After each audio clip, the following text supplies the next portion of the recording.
영어 학원이 있습니다. 영어 학원을 가면 뭘 가르쳐 주죠? 영어를 가르쳐 줍니다. 그래서 영어 학원을 가면 영어로 인사를 하고요. 영어로 얘기를 하게 하고요. 영어 단어를 외우게 하고요. 영어 문장을 읽도록 시킵니다. 그게 영어 학원입니다. 영어 학원 갔는데 괜히 한문을 가르치고 수학을 가르치면 어색하겠죠. 영어 학원에서는 영어를 말하고 영어를 듣도록 해주는 일을 해야 맞습니다. 또 시장에 가보시죠. 시장에 가보면 물건 가격을 흥정하는 사람들이 여기저기서 왁자지껄합니다. 사람들이 시장에 가서 다른 얘기를 안 합니다. 이 물건이 좋을까? 저 물건이 좋을까? 이 가격은, 이 물건에 대한 가격은 알맞은 것일까? 여기가 더 쌀까? 저기가 더 쌀까? 그런 이야기들을 하고 시장에서 물건을 파는 분들은 또 자기 물건을 사가 달라고 자기 물건에 대한 이야기를 열심히 홍보하고 외치곤 하고 있습니다. 예, 시장에 가면 그래야 맞습니다. 그런 것이 어울립니다. 그게 자연스러운 겁니다. 병원을 한번 가보시죠. 병원에 가면 온통 대화들이 아픈 얘기들입니다. 온통 대화들이 어떻게 하면 이 아픈데 도움이 된다. 의사분이 계신 진료실 안으로 들어가기 전까지는 온갖 민간요법들에 대한 이야기가 나오다가 병원 진료실 들어갔다 나오면 꿈뻑 죽어서 나옵니다. 병원에서는 온통 환자들에 대한 이야기로 가득 차 있어야 맞습니다. 아픈 이야기들이 왔다 갔다 해야 되고요. 어떻게 하면 좋아질 수 있다는 이야기들이 오고 가야 맞습니다. 환자가 의사 앞에 가면 환부를 보여주고 증상을 이야기하고 또 그 환부를 보고 증상을 듣고 의사는 그에 대한 이야기를, 그에 대한 해결책들을, 나을 수 있는 방법들을 설명해 줘야 병원이 맞습니다. 좀 엉뚱해 보입니까? 하나만 더 얘기해 보죠. 어린 시절, 저는 아직 젊지만 제 어린 시절만 생각해 봐도 어린 시절 소풍 갔던 기억이 나십니까? 추억을 갖고 계십니까? 소풍 가면 뭐 하죠? 보물찾기 하죠. 소풍 가면 가방 속에서 김밥을 꺼내서 먹어야죠. 또 소풍 가면 이리저리 장기자랑도 하고 놀아야죠. 소풍 가면 그러는 게 맞습니다. 소풍 가려고 초등학교 1학년, 2학년, 그때는 국민학생이었으니까요. 국민학교 1학년, 2학년짜리 어린아이가 내일 학교에서 소풍 간다고 그랬는데 오늘 저녁에 가방을 싸는데 영어 사전을 챙기고 법률 서적을 가방에 싸고 그러면 안 어울리잖아요. 이상하죠. 소풍 가방을 챙길 때는 간식거리를 챙겨야 되고요. 엄마가 싸주는 김밥을 넣어야 맞는 겁니다. 그래야 어울리는 거예요. 제가 무슨 말씀을 드리려고 하는지, 왜 이런 엉뚱한 얘기를 하는지 조금은 궁금해 주시기를 바라는 마음에서 제가 몇 가지를, 한 4가지 정도를 말씀드려봤습니다. 어떤 기관이든 어떤 모임이든 간에 그 모임, 그 기관이 해야 될 일을 해야 자연스러운 거예요. 그 기관이 해야 될 이야기를 해야 맞는 겁니다. 그게 당연한 거예요. 영어 학원에서는 영어를 가르쳐야 되는데, 야, 이 음식이 맛있어. 이 음식을 사야 돼. 안 맞잖아요. 어울리지가 않아요. 영어 학원에 갔는데, 제주도를 가는 여행 항공권이 싸게 나왔다고. 그런 얘기를 하면 어울리지가 않잖아요. 맞지가 않아요. 그 영어 학원 망합니다. 왜냐하면 영어 학원은 영어를 가르치는 곳이어야 맞기 때문에 다른 얘기를 하면 안 맞는 거예요. 시장에서 물건을 파는 사람들이 여기 우리 논산 화지시장에 시장통에 있는 그 시장에서 물건을 파는 할머니, 아주머님들이 막 영어로 얘기한다고 생각을 해보세요. 누가 갑니까? 못 알아들어요. 망합니다, 시장. 시장에서는 사람들이 쉽게 알아들을 수 있는 현혹될 만한 이야기들로 막 이야기하면서 물건을 팔아야 맞는 거예요.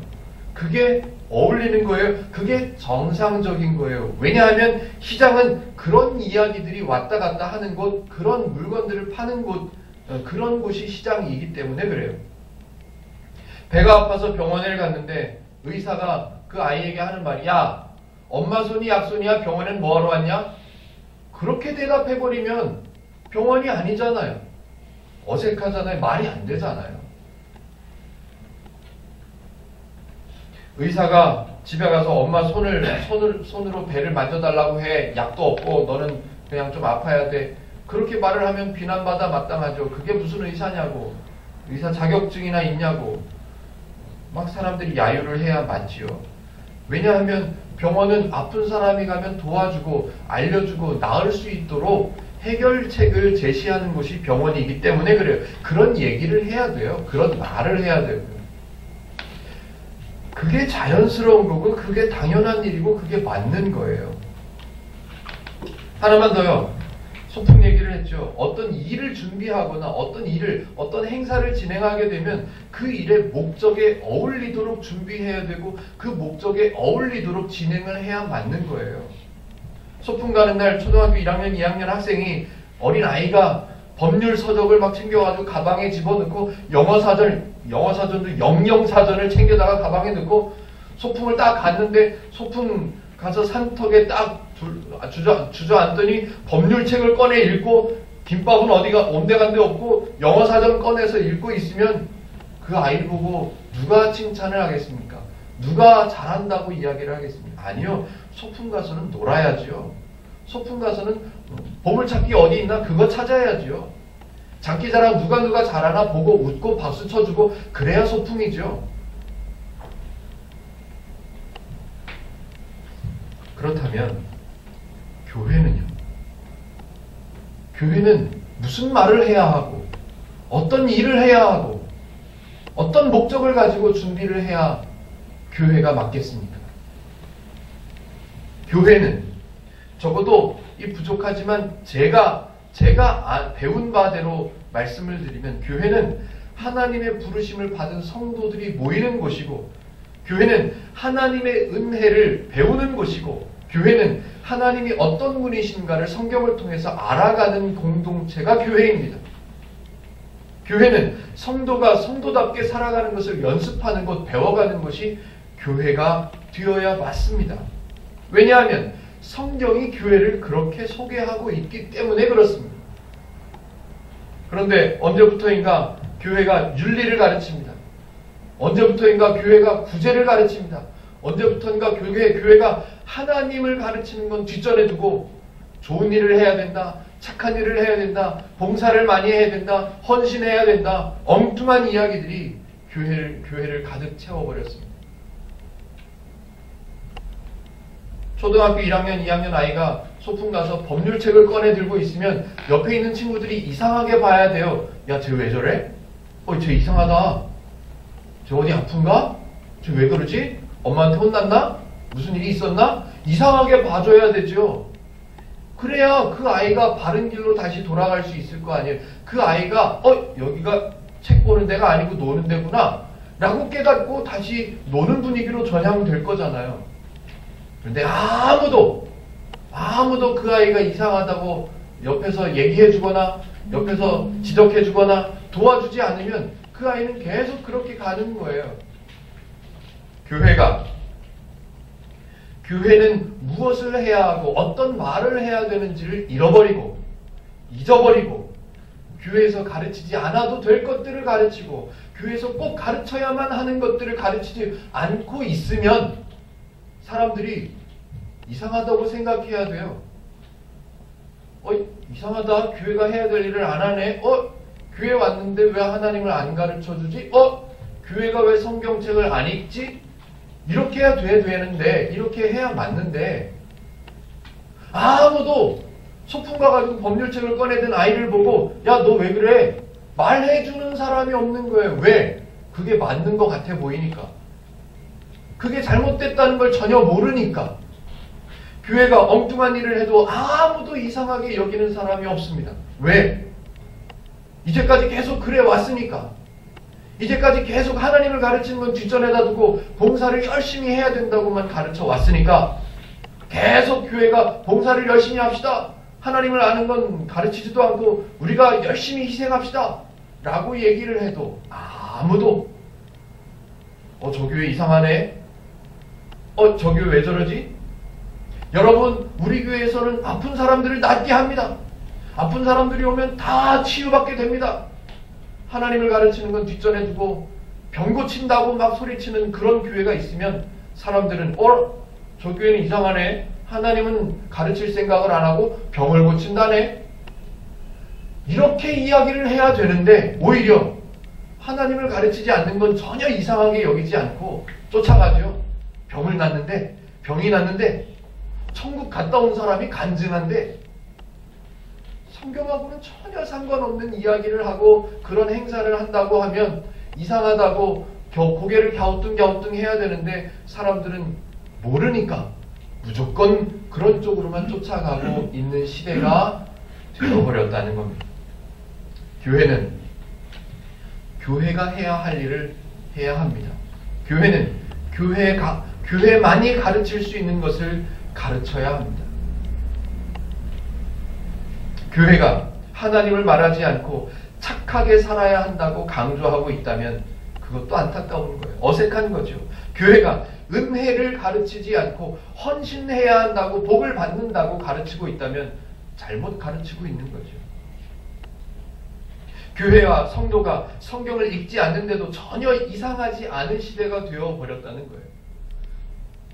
오히려 행복누린교회처럼 성경을 읽읍시다. 금요일마다 와서 성경을 읽읍시다. 라고 말하는 이야기를 다른 교회, 다른 성도분들이 들으면 어라? 저 교회는 예배를 안 하고 성경만 읽는데 오히려 이상하게 보지요.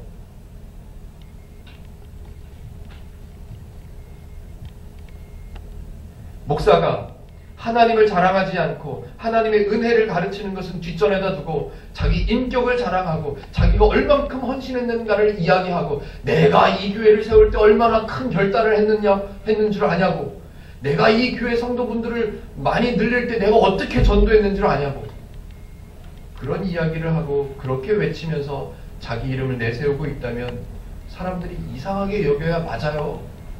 어라? 교회는 하나님이 세우는 건데 목사님이 세우셨다고 얘기하네. 이상하다. 이래야 되는데 이야 저 목사님이 그렇게 헌신하셨대. 저 목사님이 그렇게 인격이 좋으시다네. 그 교회를 가보자. 지금은 그렇게 되어 있습니다. 어색하죠. 이상하죠. 이상하다고 느껴져야 맞는데 전혀 이상하지가 않아요. 안타까운 거죠. 요즘 뉴스에 며칠 전부터 전 세계 사람들을 안타깝게 하는 뉴스를 아십니까? 말레이시아 비행기가 사라졌대요. 첫날은 뭐 이게 뭐 떨어져 추락했냐, 납치됐냐, 뭐 테러냐 이야기가 많다가 어제 인터넷에 보니까 납치된 걸로 확정 보도한다고 이야기를 하더라고요. 전 세계에 있는 사람들이 안타까워하고 있습니다. 아직도 어디로 납치된 건지 어디 가 있는 건지 그죠? 발표가 안 됐죠.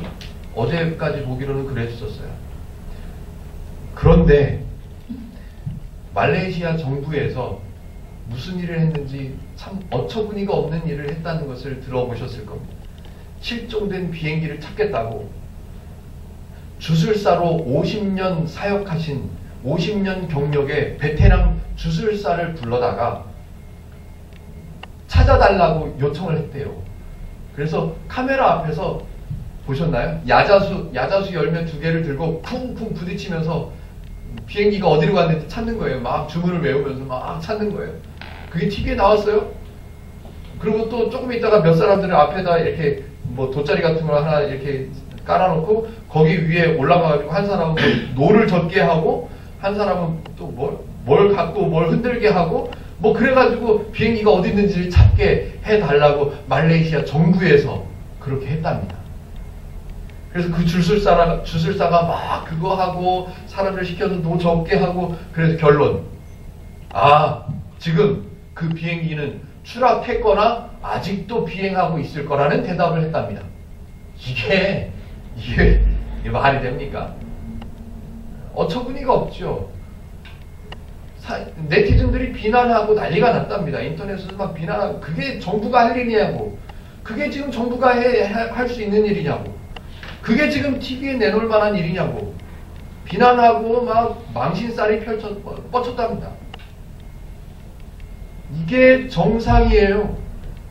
정부가 해야 될 일을 안 하고 엉뚱한 짓을 하면 비난하고 손가락질하고 그게 망신이라고 이야기를 해줘야 이게 정상인 거예요. 그런데 지금 교회는요, 안타깝게도 성경을 읽자고 하면 사람들이 안 오고요. 아이 부흥회하고 간증 집회하고 뭐 병을 낫게 하고 이런다 그러면 사람들이 우르르 몰려가는 시대가 되어버렸습니다. 손가락질해요? 이상하다고 생각해요? 그러면 오히려 욕먹죠. 큰 복을 받기 위해서 착한 일을 많이 해야 한다고, 부모를 잘 섬겨야 한다고, 봉사를 많이 해야 된다고, 그래야 하나님께서 큰 복을 주신다고 교회에서 만약에 그렇게 말을 한다면 그 교회가 망신을 당해야 돼요. 성경에서 말하는 거 있지 않은 것을 말하고 있기 때문에 망신을 당해야 돼요. 이상하게 여겨져야 돼요. 이렇게 말해야죠. 우리는 하나님께서 부르셔서 성도가 되었고 은혜를 주셔서 누리는 사람이지, 복을 받기 위해서 착한 일을 해야 되고, 복을 받기 위해서 헌신해야 되고, 복을 받기 위해서 부모를 잘 섬겨야 되고, 그래야 복을 받는 게 아니다. 우리는 이미 하나님께서 주신 은혜를 충분히 받은 사람이다 라고 말을 해야죠. 자, 여러분, 우리는 기적을 체험해야 합니다. 여러분, 우리의 신앙을 굳건하게 하기 위해서는, 우리의 믿음을, 우리가 구원의 확신을 갖기 위해서는 우리는 기적을 체험해야 됩니다. 기적을 체험하기 위해서는 이 집회에 와야 됩니다. 3층천까지 올라갔다 온 아무개 집사님이 와서 간증을 합니다. 꼭 오셔서 이 집회에 참석하셔서 여러분의 구원을 확신하시는 귀한 시간 되셨으면 좋겠습니다 라고 말하면 고개를 깨우뚱깨우뚱 해야죠. 그게 맞는 거야? 그게 성경에 나와? 그게 성경에 어울리는 거야? 저게 기독교가 하는 말이야? 라고 어색해야죠. 그런데 머리를 들고 쫓아갑니다. 왜? 모르니까요. 성경을 읽지 않으니까. 성경을 배우지 못했으니까요. 성도는 하나님을 배워야 맞는 겁니다. 성도는 하나님께서 주신 은혜를 알아가는 것이 신앙생활이라는 것도 알아야 합니다. 만약에 우리나라에 기독교가 처음 들어왔을 때부터 성경을 읽는 기독교 문화가 발달했다면, 성경을 바르게 꼼꼼하게 찾아보고 꼼꼼하게 배우려고 하고 이게 맞는 건가 맨날 따져보고 그러는 기독교 문화가 정착되었었더라면 지금 우리 교회는 엉뚱한 이야기 뭐 그런 얘기를 하는 교회는 하나도 없을 겁니다. 야, 성경을 읽는 교회가 있대. 야, 그 교회가 맞잖아. 그 교회가 그게 맞는 거야. 그게 기독교적인 거야. 이런 얘기가 나와야 맞는 거죠. 야, 성경만으로 목회하는 교회가 있대. 이야, 그런 교회가 있대. 좋다. 그게 맞는 거지. 이래야 되는데, 야, 신방도 안 한대. 그 교회는 이상하다. 그 교회 맞아? 이단 아니야? 야, 그 교회는 성경만으로 목회를 하는데, 야, 그게 말이 돼? 지금 이런 시대가 되어 있단 말이에요. 교회는 오직 교회에서만 할 수 있는 일을 교회가 해야죠. 영어학원은 다른 데서는 영어를 못 가르치잖아요. 영어학원에서는 영어를 가르쳐야죠. 교회는 교회가 선포할 수 있는 일을 외쳐야 맞는 겁니다. 그래야 그게 자연스러운 거고 그게 당연한 겁니다. 자, 좀 다른 사람들이 있습니다. 어떤 사람들요, 자기는 잘났다고 생각하고 남들은 쟤네들은 좀 부족하다고 생각하는, 사람이 다른 사람을 구분해서 저 사람들을 낮추고 나는 좀 높이고 이런 사람들이 있었답니다. 지금도 그래요. 지금도 우리 교회가 맞아, 니네 교회는 이상해, 이렇게 얘기하는 사람들이 많습니다. 그런 사람들 왜요? 성경에 지난주에 표현이 나왔었죠. 스스로 지혜롭다고 생각하기 때문에 그래요. 나는 아직 몰라, 나는 하나님을 아직 모르니까 성경을 더 봐야지 라고 생각하지 않고, 내가 지금까지 경험했던 것, 내가 받은 은혜, 내가 방언을 했었는데 내가 하나님을 잘 알지 라고 스스로 생각하는, 스스로 지혜롭다고 생각하는 사람들 때문에 성경이 자꾸 덮어지는 거예요. 성경 그거 볼 필요 없어, 나한테 와. 어려운 일이 있어? 힘든 일이 있어? 성경 볼 필요 없어, 내가 기도로 도와줄게. 이렇게 되어버리는 거죠. 이제 오늘 본문을 좀 살펴보도록 하겠습니다. 정작 지금 제가 서론을 좀 길게 말씀을 드렸는데 정작 해야 될 일을 하지 않고 정작 말해야 하는 것을 말하지 않고 정작 가르쳐야 되는 것을 가르치지 않는 유대인들이 있었답니다. 왜? 스스로 내 경험이 내가 갖고 있는 것, 내가 배운 것이 다 옳다, 나는 지혜롭다라고 이 유대인들이 생각하고 있어서 나타나는 결과들이 너무너무 안타까워서 사도 바울이 그걸 지적해주고 가르쳐주고 있는 내용이 오늘 본문에 등장하는 거예요. 유대인들은 자기들이 해야 할 것을 했으면 맞는 거예요. 자연스러웠을 거예요. 그런데 자기네들이 해야 할 것을 안 했다는 거죠. 오늘 본문을 살펴보면서 잘 한번 생각해 보십시오. 정작 해야 할 일은 하지 않고 전혀 필요 없는 일을 하면서도 자랑하고 있는 유대인들, 조금 더 넓게요. 해야 할 일은 안 하고 배워야 할 것은 안 배우고 다른 것들만 좋아하고 다른 것들만 칭찬하고 다른 것들만 쫓아다니는 성도들,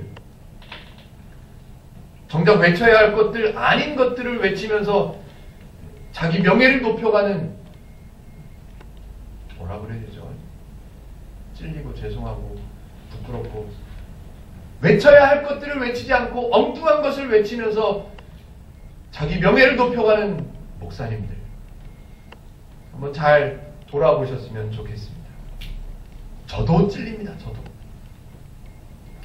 먼저 로마서 2장 17절부터 20절까지를 한번 읽어볼 겁니다. 17절부터 20절까지를 한번 읽어볼 거예요. 유대인이라고 불리는 사람들에 대한 설명이에요. 한번 들어보세요. 잘 같이 한번 읽어볼게요. 유대인이란 뭐냐면 유대인이라는 그 그룹이 왜 만들어졌냐면 우리는 하나님의 선택받은 사람이야 라고 생각하는 사람들이 유대인들이에요.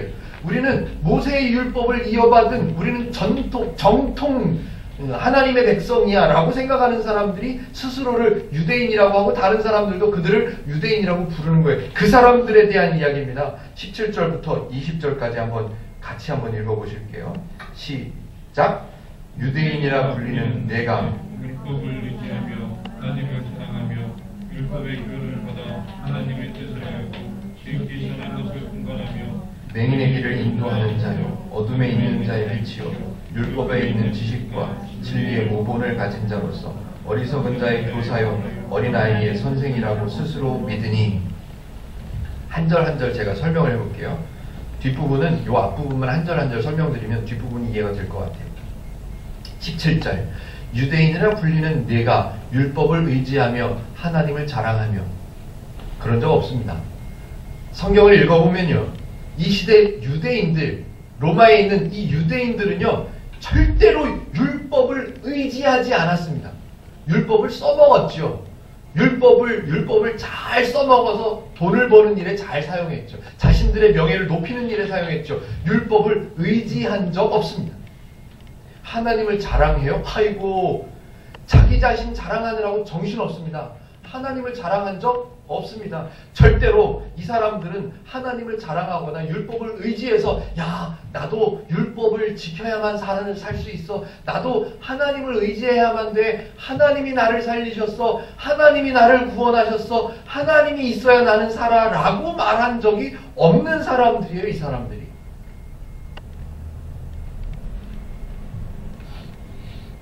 교회의 규모나 목사님의 명성을 자랑하지 않고 내가 이런 사람이야, 내가 이 교회를 세울 때 얼마나 헌신했는 줄 알아, 이런 얘기를 안 하고 교회를 세우신 하나님만 설명하고 하나님의 은혜만 알면 된다고 말하는 그런 목회자가, 저도 딴소리를 할 때가 많죠.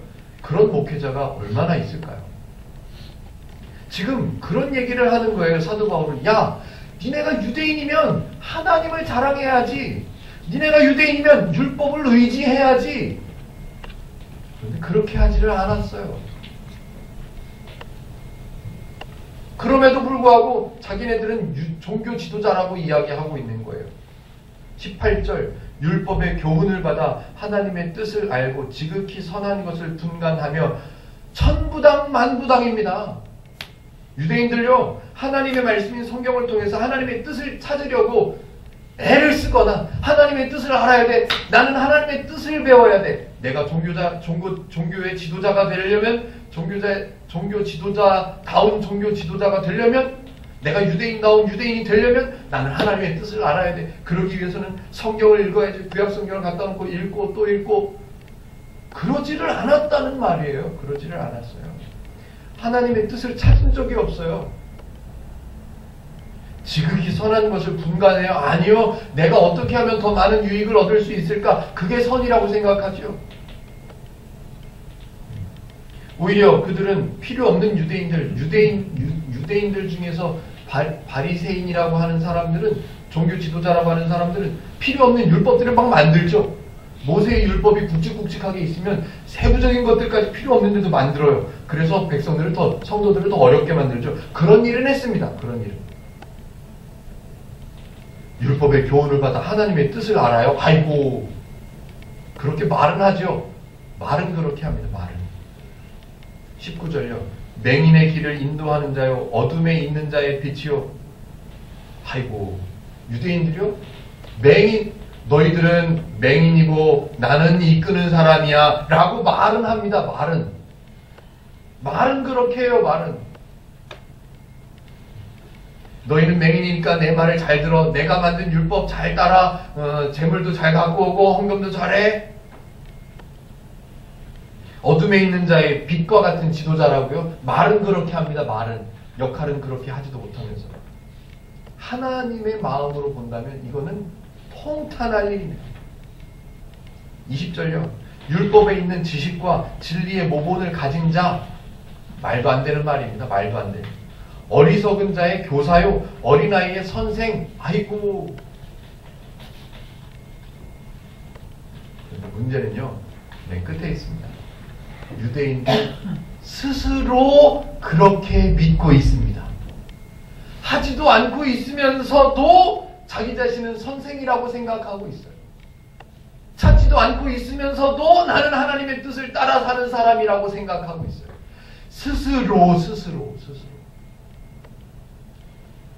스스로 율법에 대해서는 잘 알고 있다고 생각하고 나는 율법을 의지하는 사람이야 라고 스스로는 생각하고 있어요. 이거 어떻게 고칠 수가 도움을 줄 수가 없어요. 스스로 그렇게 믿고 있대요. 확신하고 있는 거예요. 내가 배운 게 다야? 전혀 그렇지 않은데 스스로 훌륭한 선생이라고, 스스로 훌륭한 유대인이라고, 스스로 훌륭한 탁월한 목사라고 스스로 그렇게 생각하고 있다고 바울이 지적해주고 있는 겁니다. 그런데 여기서 안타까운 것은요, 아무도 하나님의 부르심을 선택을 받은 백성들, 유대인들이 저렇게 말도 안 되는 행동을 하고 있음에도 불구하고 그 모습을 어색하게 생각하거나 이상하게 생각하거나 손가락질을 한다거나 비난하거나 그런 사람이 없었다는 거예요. 어떻게 알아요? 유대인이라고 불리고 있어요. 지금 사람들이 그들을 유대인이라고 부르고 있단 말이에요. 하나님의 뜻을 찾고 있지도 않으면서 하나님의 뜻을 찾고 하나님의 뜻대로 산다고 말하고 있는데도 불구하고 그 사람들을 쟤네들은 유대인들이야, 쟤네들은 종교 지도자들이야, 쟤네들은 목사님이야, 쟤네들은 바리새인들이야 라고 하고 있다는 말이에요. 아무도 몰라요. 아무도. 하나님을 아는 사람이 아무도 없으니, 하나님을 배운 사람이 아무도 없으니 그들을 손가락질할 수 있는 사람이 없죠. 은혜를 알고 있는 사람이, 은혜를 배운 사람이 아무도 없으니까 전애들이 뭘 해도 다 맞는다고 생각하죠.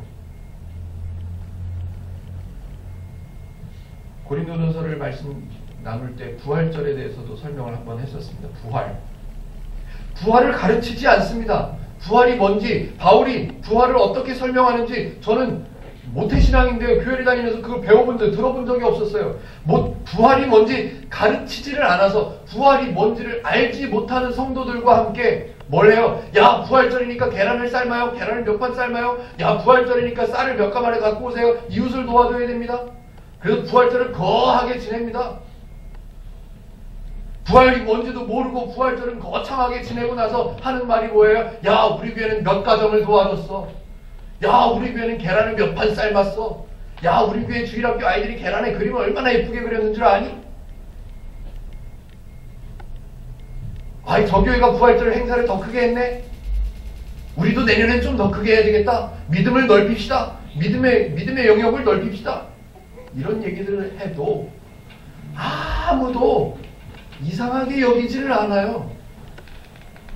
왜 부활이 뭔지 가르쳐 주지는 않지? 왜 하나님이 행하신 일은 얘기하지를 않지? 손가락질하거나 이상하게 여기는 사람이 아무도 없다는 거. 왜? 모르니까요. 이제 바울이 유대인이면서 유대인이 뭔지를 어떤 사람인가를 모르는 그네들 스스로 선생이라고 스스로 종교 지도자라고 생각하는 그네들에게 가르쳐주는 거예요. 23절요. 23절. 율법을 자랑하는 내가 율법을 범함으로 하나님을 욕되게 하느냐? 지적해 주는 거죠. 가르쳐 주기 위해서 하나를 지적해 주는 거예요. 너는 율법을 자랑하냐? 한번 따져보죠. 율법 누가 주셨어요? 구약 시대에 하나님께서 이스라엘 백성들에게 야, 너네들은 이걸 좀 지켜라 라고 율법을 주셨어요. 왜요? 율법을 왜 주셨을까요? 율법이 왜 필요했을까요? 좀 더 쉽게요. 행복님께서 늘 했던 얘기, 제사를 왜 하라고 그러셨을까요? 제사도 율법의 하나죠. 제사를 왜 하라고 그랬을까요? 왜 하나님께서는 율법 10계명 성경에는 안 나오는 단어예요. 10계명 10가지 그 행할 일들을 왜 말씀하셨을까요? 왜 하나님 앞에 1년에 몇 번씩 나와서 남자들이 1년에 몇 번씩 나와서 모습을 보여라, 제물을 들고 와라, 왜 그러셨을까요? 하나님이 제물이 필요해서요? 하나님 예배가 필요해서요? 하나님께서 사람들을 보고 싶어서요?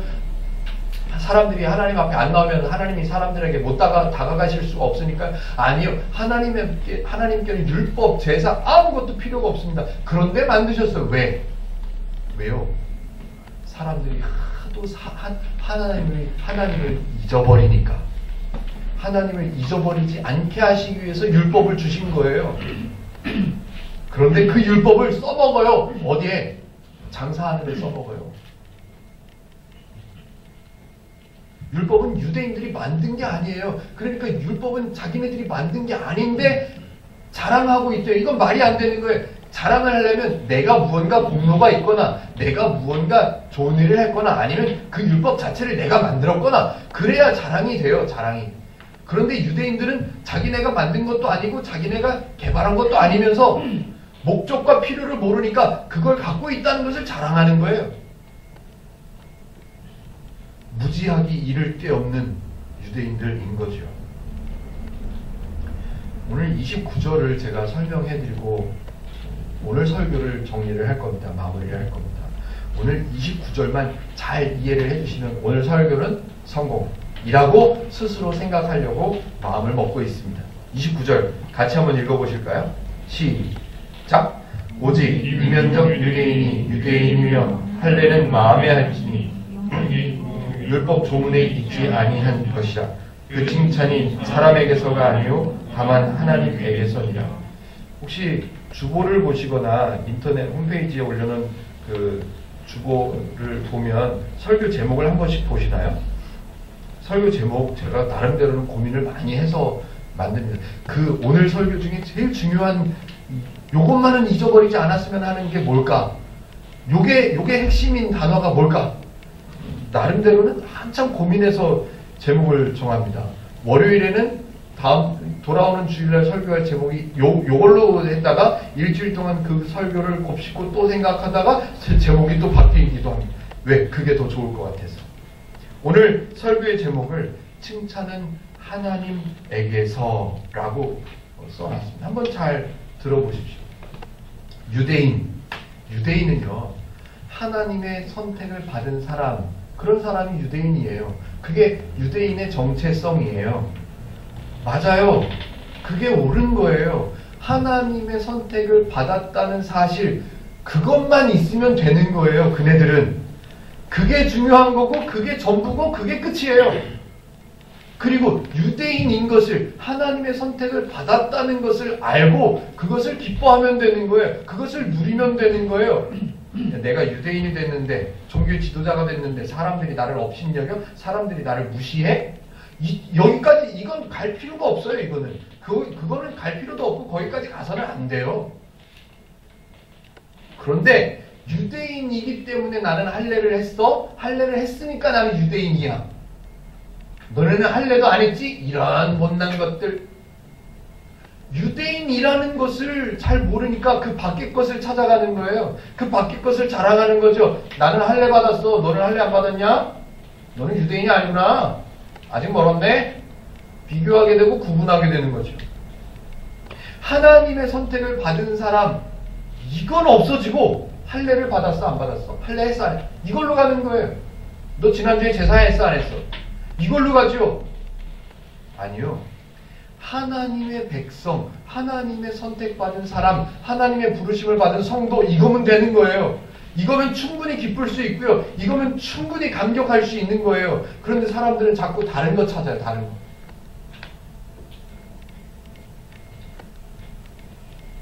할례를 받았으니까 나는 유대인이야가 아니라 나는 유대인인 것을 너무너무 좋아하고 하나님의 백성인 것을 잊어버리지 않게 하기 위한 율법을 주셨는데 나는 그것도 했어. 별거 아니지만 그것도 했어. 이렇게 가야죠. 나는 유대인이야. 나는 하나님의 부르심을 받은 나는 성도야. 이게 돼야 되는데 나는 행복누림교회 다니니까 성도야. 나는 다녀. 그러면 못 나온 사람은 뭐가 돼요? 아니에요. 그게 구분되면 안 돼요. 나는 하나님의 부르심을 받은 성도라서 행복누림교회도 나가줘. 내가 행복누림교회도. 나는 예배를 빠지지 않으니까 나는 구원받은 사람이야. 아니요. 나는 구원받은 사람이니까 예배할 수 있는 사람이 된 거야. 가 돼야 되죠. 삶은 달걀을 먹었으니까 우리는 부활절 잘 지냈네. 이웃들 많이 도와줬으니까 우리는 부활절 잘 지냈다. 이거는 정말 어색하고 정말 안타까운 거잖아요. 율법은 하나님의 부르심을 받은 성도임을 기억하게 하시기 위한 하나님의 배려인 거예요. 마지막 줄에 보면 칭찬이라는 단어가 나옵니다. 요 의미를 잘 한번 설명을 해보겠습니다. 칭찬다우려면 칭찬받는 사람보다 칭찬하는 사람이 조금 더 높으면 좋아요. 이해가 되십니까? 칭찬이 조금 더 칭찬다워지려면 칭찬받는 사람보다 칭찬하는 사람이 조금 더 높은 사람이면 좋은 거예요. 같은 환경에 있고 같은 수준이고 같은 또래들끼리 서로 칭찬하는 거는 별 도움이 안 돼. 별 뭐 혜택도 없어요. 제가 아무리 생각해봐도 어떤 예를 들으면 좀 이해를 도와드릴 수 있을까? 아무리 생각해도 딱 맞는 게 없어요. 그냥 한번 생각난 걸 말씀드려 볼게요. 알아서 저보다 더 지혜로우시니까 알아서 이해를 해주세요. 교도소가 있습니다. 한 교도소에 수감되어 있는 죄수들이 많이 있는데요. A라는 죄수가 B라는 죄수하고 같이 식사 시간에 줄을 섰어요. 줄을 서가지고 오늘은 사과가 나오네요. 사과가 딱 있어서 하나를 100억을 받았어요. B라는 사람들은 100억을 받았어요. 그리고 B라는 사람이 A 수감자의 사과를 보니까 내 거보다 더 커. 색깔도 더 이뻐. 야, 너 사과 좋은 거 받았다. 야, 너 사과 대단하다. 라고 칭찬했어요. 뭐가 달라져요? 뭐가 이득이 생겨요?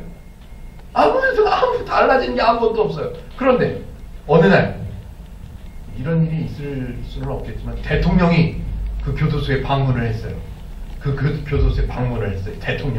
대통령이 방문을 해가지고 식사 시간에 나도 이 수감자분들하고 같이 뭐 이렇게 좀 교제를 해보자를 식사하러 갔어요. 식사하러 가가지고 보니까 어떤 사람이 거기서 청소를 하고 있어요. 네, 뭐 벌칙을 당하든지 뭘 어떻게 해서 청소를 하고 있었겠죠. 청소하고 있는 수감자를 보고 대통령이 딱 다가가서 야, 참 성실하시네요 라고 칭찬 한마디 흘렸어. 이 수감자는 수감자 생활이 달라집니다. 와, 우리 교도소에서 대통령의 칭찬을 받은 사람이 나왔다고. 그 사람은요, 뭐 가석방 될 수도 있고 인생이 달라질 수 있는 거예요. 왜? 칭찬하신 분이 높은 사람이니까. 이 사람이 굳이 칭찬을 자랑하지, 나 대통령 칭찬받았다? 사람들한테 자랑하지 않아도 이 사람은 그 칭찬을 소유하고 그 칭찬 때문에 달라진 자기의 생활을 보면 감격스럽고 기쁘고 어쩔 줄을 자랑하지 않아도. 사과 큰 거 받았다고 수감자 B한테 칭찬받은 사람은요, 야, 나 B한테 칭찬받았어. 나 B한테 아무리 얘기해도 달라진 것도 없고 스스로에게 기쁨도 없고, 그래 너 B한테 칭찬받았네, 좋겠다. 다른 사람들이 곁들여서 더 칭찬해줘도 이 사람은 아무 감흥이 없어요. 야, 나 저 사람한테 나 10사람이 칭찬해줬다. 지금 유대인들이 그 짝이라는 거예요. 잘 한번 이해를 해보세요. 사도 바울은 유대인들에게 얘기하는, 너희들 스스로 선생이라고 칭찬받으려고 자랑하고 있구나. 그럴 필요가 없다는 거. 왜? 유대인이라는 것만 알아도 너는 충분히 감격스러운 사람이야. 자랑하지 않아도, 굳이 너희들이 칭찬을 받지 않아도 너희들은 충분히 괜찮은 유대인이야. 하나님의 백성이잖아. 얘기를 해주죠. 사도 바울이 그걸 가르쳐주죠. 그래서 사도 바울이 뭐라고 표현을 하냐면 A 수감자가 B 수감자한테 칭찬받은 거, 이거를 너무너무 자랑스러워하고 기뻐하고 있는 A 수감자를 가리켜서 뭐라고 그러냐면, 사람으로부터 오는 칭찬을 받은 사람, 사람에게서 오는 칭찬을 받고 있는 사람, 이렇게 표현하는 거예요. 마지막 줄에 보니까 그 칭찬이 사람에게서가 아니라, 사람에게서 오는 칭찬, 너희들은 지금 그걸 기대하고 있는데, 제가 다른 칭찬 한번 설명해 보죠. 율법을 지키고 자랑하는 것보다 유대인이라는 사실만으로도 충분하다고 얘기하고 싶은 거예요. 하나님의 부르심을 받은 성도라는 사실만 알아도 충분히 기쁘고 충분히 풍성하다고, 그걸 얘기해 주고 싶은 거예요. 남에게 자랑해서가 아니라, 남에게 칭찬을 받아서가 아니라, 이야, 내가 성도네, 내가 유대인이네, 이것만 해도 충분하다는 거예요. 예를 들어 볼까요? 집사의 직분을 받았어요. 옆에 있는 사람들이 막, 야, 축하해요. 집사님이 되셨네요. 옆에 있는 사람들이 막 축하해요. 야, 나 사람들이 칭찬해줬네. 아싸. 이게 아니라, 이야, 나 같은 사람도 집사가 됐네. 이야, 나 같은 사람도 집사를 시켜주네. 이야, 나도 좀 되는가 보다. 이제 나도 가능성이 있는가 보다. 이야, 내가 집사가 됐네. 내 안에서 오는 기쁨, 내 안에서 있는 기쁨, 감격이 이루 표현할 수 없다는 거예요. 그게 훨씬 더 값어치가 있다는 거예요. 교회에 와서 봉사를 열심히 했어요. 봉사를 하니까 옆에 있는 사람들이, 아무개 집사님이야, 청소도 잘해주시고, 아무개 집사님, 봉사하는 모습이 믿음이 좋아 보이. 아무리 얘기해도 달라지는 건 없어요. 그런데 본인 스스로는 다른 거예요. 내가 교회 와서 청소를 해? 내가 그럴 사람이 아닌데 보니까 내가 와서 청소를 하고 있네. 이야, 내가 성도가 되긴 됐나 보다. 내가 하나님을 배워가고 있는 사람이 맞나 보다. 이야, 나도 이제 가능성이 있구나. 이게 감격인 거죠, 이게. 내가 헌금을 해? 내가 쎄 빠지게. 이런 단어를 쓰면 안 되나요? 내가 힘들여서 번 돈을 내가 교회에다 갖다 바쳐? 하나님께 바쳐? 내가 그럴 리가 없는 사람이 나라는 걸 내가 알고 있는데, 교회 올 때마다 1,000원씩, 교회 올 때마다 10,000원씩 헌금을 하고 있는 내 모습을 보고, 이야, 내가 성도가 됐구나. 내가 이럴 정도가 됐어? 아니, 내가 감히 뭔데 한 교회에서 설교를 하는 목사가 돼 있어? 저는요, 다른 사람들이 저보고 설교에 대해서 좋다고 뭐 어쩌고 아무 변화가 없어요, 저한테는. 근데 저 스스로에게 물어보면, 야, 네가 너를 알잖아. 네가 지금 설교를 할 만한 사람이냐? 네가 목사가 될 만한 사람이냐? 그런데도 불구하고 네가 지금 목사가 돼서 설교를 하고 있어? 이야, 인생 대박, 인생 성공이다 너는. 저에게는 그런 거예요. 그게 저한테는 최고인 거예요. 그게. 요거까지는 할까 말까 생각을 하고 있었는데 한번 해볼까요? 이야, 내가 성도 대표가 됐어? 나 같은 사람이? 작년까지는 뭔가를 끊지도 않고 있었던 내가 성도 대표가 됐어? 이야, 나도 가능성이 있나 보다. 나도 한 교회를 섬길 수 있는가 보다. 내가 기쁜 거죠. 다른 사람들이 이게 지금 대표 되셨네. 이거는 나한테 아무 변화가 없어요. 야, 내가 이런 직분을 받았네. 그러면 한번 전화라도 더 해봐야지, 다른 분한테. 그러면 다른 성도분들 좀 섬겨봐야지. 이게 내게 주신, 하나님께서 주시는 칭찬인 거죠. 사도 바울은 그래서 말합니다. 유대인들에게 뭐라고요? 마지막 절에 그 칭찬이 사람에게서가 아니요 다만, 그게 아니고, 그거 말고, 사람에게서 오는 칭찬 말고 어디서로부터 오는 칭찬? 하나님에게서 오는 칭찬. 그게 진짜 백이라는 거예요. 그게 진짜라는 거예요. 내가 성도가 되었다는 사실, 내가 봉사할 수 있는 사람이 되었다는 사실, 내가 헌금하고 있는 사람이 되었다는 사실, 내가 집사가 되고 내가 목사가 되어 있다는 사실, 내가 성도 대표가 되어 있다는 사실, 내가 교회 행복누림 교회 식구들의 점심을 한번 대접하기 위해서 이름을 썼다는 사실, 이런 것들이 우와! 내가 이런 사람이 됐구나. 내가 성도구나. 이 칭찬이 내 안에 오는 이 감격이 누구에게로부터 오는 칭찬이요? 하나님에게서로부터 오는 칭찬. 이게 왜 이루어져야 됩니까? 이 칭찬을 왜 인정해야 되죠? 교회니까요. 교회가 그래야 당연하고, 교회가 하나님의 칭찬을 기대하고 감격해야 그게 교회가 할 일인 거예요. 교회가 그래야 자연스러운 거예요.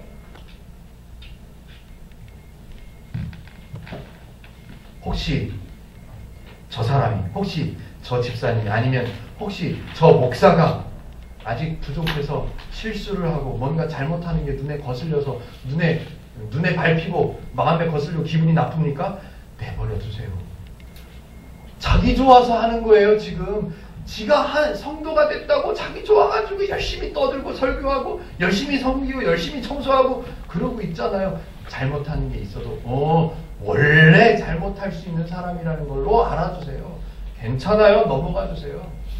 내가 저 사람을 감싸줄 수 있는 인격이 돼서 감싸주는 게 아니에요. 저 사람도 성도의 기쁨을 알아가야 되고 나도 성도의 기쁨을 알아가는 사람이니까 하나님에게서 성도인 나에게 주어지는 그 칭찬, 그 기쁨, 그 감격, 그 은혜를 누리면서 살아가시는 저와 여러분들이 되시기를 주님의 이름으로 축복해 드립니다. 기도하겠습니다.